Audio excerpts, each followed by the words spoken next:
The phrase deliberative democracy has two words in it, deliberative and democracy.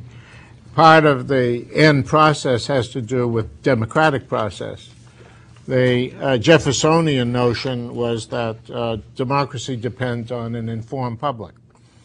In Jefferson's time, the word informed included a great deal more than it does today, because it wasn't just information.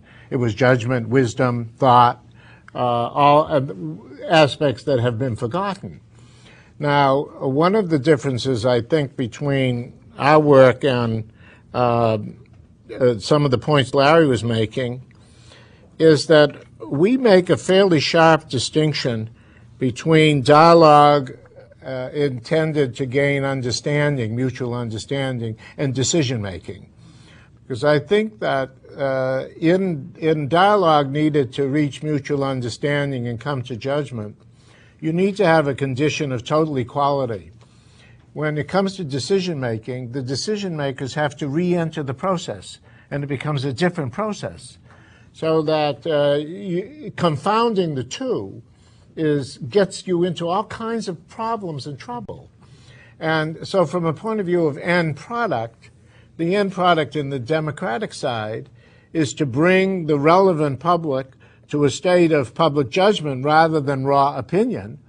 And it's the presupposition, the bias, if you will, is that that's sufficient to make democracy work, which I think is correct.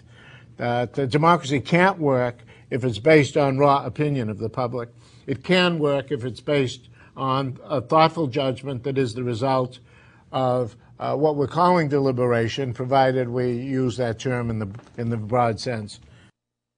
Thinking on this path of what are we missing and what worries me most, I think the missing piece is very similar to Peter's for me, and that is asking the theorists, not necessarily Dan and Carolyn and Jim, because they're practitioners in my book, but the theorists, I want to ask you, using deliberative democracy theory, I would like to know what I can use to actually shape on-the-ground action in the current context of real-time resources and time constraints.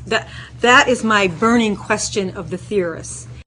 I would really ask the theorists about what they can tell me that I can take back on Monday. That I really want that. Answer to the first question, what worries me most, utter irrelevance. That's my answer.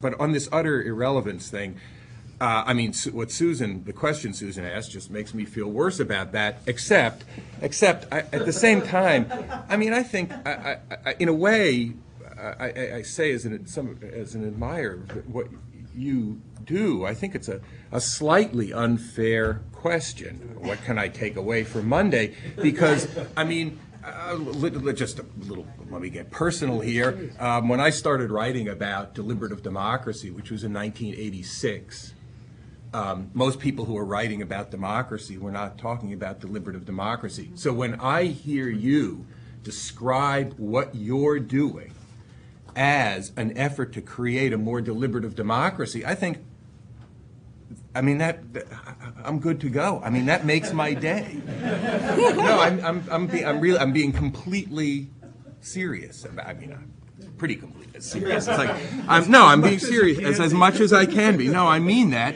because I think what that tells me is that an idea, political ideal, that a bunch of people work to articulate helps you to explain to yourself why you're getting up in the morning and doing what you're doing.